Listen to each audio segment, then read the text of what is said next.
Hello everyone, welcome to my vlog Himalayan global village. तो चलिए आज के व्लॉग में एक बार फिर से लिए चलते हैं आपको ऐतिहासिक गेटी थिएटर, जहां पर लगी है चित्रकला प्रदर्शनी। पहले ये प्रदर्शनी जो है 20 से 25 नवंबर तक ही थी, लेकिन आदरणीय ममता धर्मा जी जिनकी ये प्रदर्शनी यहाँ पर लगी है, उन्होंने बताया कि शायद ये आगे भी और कंटिन्यू रहेगी, तो कला प्रेमी यहाँ पर ज़रूर विज़िट करें। और ममता धर्मा जो कोटगढ़ से संबंध रखती हैं और उनके बेटे प्रयोन धर्मा जी की यहाँ पर प्रदर्शनी लगी है, और आप ज़रूर यहाँ पर विज़िट करें और कला को प्रोत्साहन ज़रूर दें। ममता धर्मा जी ने हमें बताया कि यहाँ पर बहुत से कला प्रेमी जो है प्रतिदिन आ रहे हैं और उनकी कला को सराहना दे रहे हैं।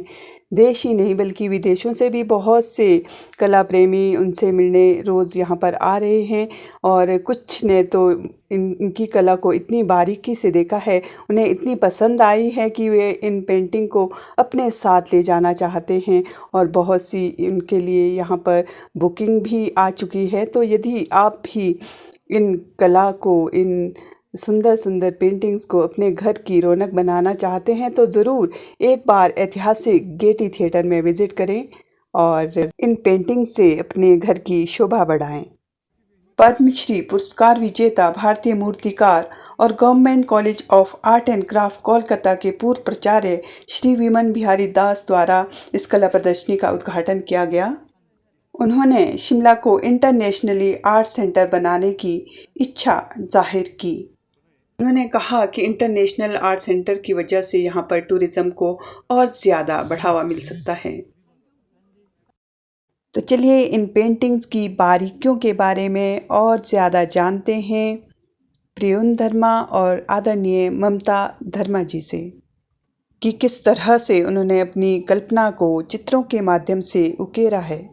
की पेंटिंग्स बनाती हूँ, मेटल, थ्रेड और ग्लास, और मेरा बेटा स्केचेस, उसके बारे में ज़्यादा ये बिल्कुल, प्रद्युम्न से भी हम जानेंगे कि आपकी किस तरह से आपकी आर्ट के प्रति कब रुचि जागृत हुई। और ये तो जाहिर सी बात है, जब एक मदर इतनी अच्छी पेंटिंग्स बनाती है तो बेटा तो अपने आप ही सीखेंगे।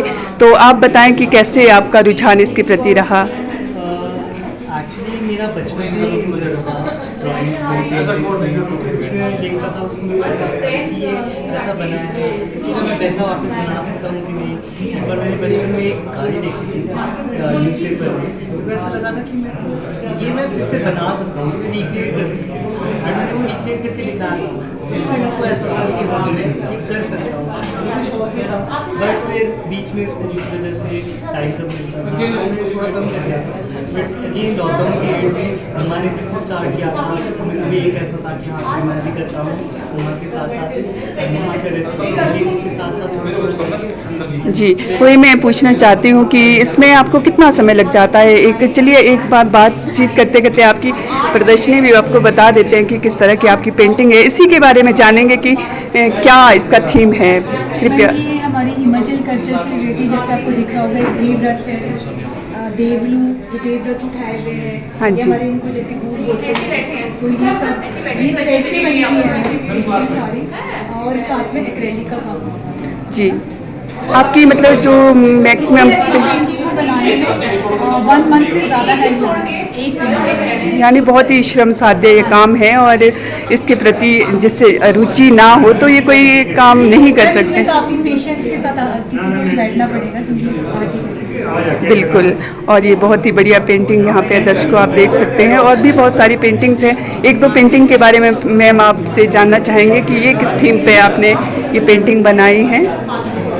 ये मैम जैसे अपने राधा कृष्ण जी है, तो ये उस पर, और ये राधा कृष्ण का जो असली प्यार है उसमें आपको एक तरह से दिखाया जाता है। जो कलर्स है उसका थीम ही ऐसा है कि आपको एक प्यार का वो दिखता है, वाइब आती है, यहाँ आपको देख के ऐसा लगता है बिल्कुल ऐसे लग रहा है साक्षात हमारे सामने है, और प्रेम को समाज में फैलाना तो बहुत बड़ी। ये बनाते हुए सारी पेंटिंग बनाते हुए देखा है, एंड इन पेंटिंग्स में बहुत डिटेल का काम होता है, बिकॉज आपको एक एक थ्रेड को कलर करना होता है। तो थ्रेड तो वाइट ही है, उसके बाद कलर करना होता है, फिर बैकग्राउंड का देखना होता है कैसे कलर से करना है। तो उस पर मैंने उन लोगों को मेहनत करते हुए देखा, आज हम एग्जीबिशन लगा पाए हैं। जी बिल्कुल, बहुत ही और एक बार फिर से आपको बहुत बहुत बधाई। एक ये पेंटिंग मुझे बहुत ही पसंद आई है, इसके बारे में मैम आप बताएं थोड़ा सा। ये पहाड़ी जो एक महिला है और उन्होंने अपना पूरा पहाड़ी ड्रेस पहनी है, तो इसके मुझे लग रहा है आपको बहुत इसमें बहुत टाइम लगा होगा। मैम इसमें तो एक्चुअली काफ़ी टाइम लगेगा, बिकॉज आप एक बार इसको ध्यान से अगर नोटिस करोगे तो एक एक चीज़ जो है वो बहुत ही डिटेलिंग के साथ की गई है। जैसे आप यहाँ पे देखोगे इसकी जो आईलैशेस है वो तो कितनी डिटेलिंग से बनाई गई है कि आपको ऐसा लगेगा नहीं कि ये थ्रेड से है, बट ये एक्चुअली सारा थ्रेड से लगाया गया है। एंड इस सारी चीज़ों में क्योंकि एक एक थ्रेड अलग अलग कलर करना, अलग अलग से काटना, उस तरह प्लेस करना कि बहुत टाइम लगेगा। एंड इसके पीछे एक और जो हमारा हिमाचली कल्चर है ना उसको बाहर दिखाना है। जैसे हिमाचली टोपी में हिमाचली ऐसे ही और जो हिमाचल से रिलेटेड है वो हिमाचल के कल्चरल जो कपड़े हैं जो भी है ज्वेलरी पहन के वो दिखाना चाह रहा है। जी, यानी आपकी पेंटिंग में ज़्यादा हिमाचली कल्चर जो हम इसमें आप जैसे देखेंगे कि इसमें काफ़ी मेहनत का काम है। अगर आप टोपी देखेंगे तो सेम टू सेम जैसे आपकी हिमाचली कैप है बिल्कुल वैसे ही बनी है। ये और थ्रेड एक से बनी थ्रेड को कट करके और पेस्ट किया गया, और ये थ्रेड वाइट कलर का होता है ना, उसको ऑयल पेस्टल से कलर किया। बिल्कुल हम देख रहे हैं मैम, बहुत ही मेहनत लगी होगी इसमें तो। और आपसे ही जानना चाहूँगी मैम, जैसे आजकल की देखिए महिलाएं हैं, हम महिला सशक्तिकरण की बात करते हैं, तो आप तो सच में एक बहुत बड़ी मिसाल है कि आप घर परिवार की रिस्पॉन्सिबिलिटी के साथ साथ ये सब इतना बहुत बड़ा काम जो है समाज के लिए कर रहे हैं और बहुत अच्छा संदेश भी दे रहे हैं। तो आप जो महिलाएं हैं जो कुछ करना चाहती हैं उनके लिए आप क्या कहना चाहेंगे? मैम मेरा महिलाओं को यही संदेश है कि आप किसी भी पैशन अगर आपको कुछ भी पूरा करना है उसके लिए कोई एज लिमिट नहीं है। आप कभी भी किसी भी उम्र में कुछ भी कर सकते हैं। आपको ये ज़रूरी नहीं कि पेंटिंग ही करना, आप उसके अलावा भी जो आपके हॉबीज है आप वर्क कीजिए, जो आप समय इधर उधर लगाते हैं।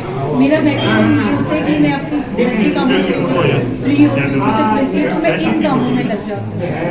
मतलब ये है कि भाई अपने टाइम को समय को वेस्ट ना करते, आपके अंदर जितनी भी हॉबीज है बिल्कुल, सब में कुछ ना कुछ टैलेंट होता है, तो उस हॉबीज़ को सब में कुछ ना कुछ टैलेंट जरूर अलग है। मैम जरूरी नहीं कि पेंटिंग बिल्कुल, यानी अपनी हॉबीज़ को ज़िंदा रखना है और समाज के लिए अगर कुछ संदेश इसमें बहुत ही बढ़िया, हर पेंटिंग में मैं देख रही हूँ कि सब में कुछ ना कुछ संदेश छुपा है, तो ये तो एक बहुत बड़ी बात है।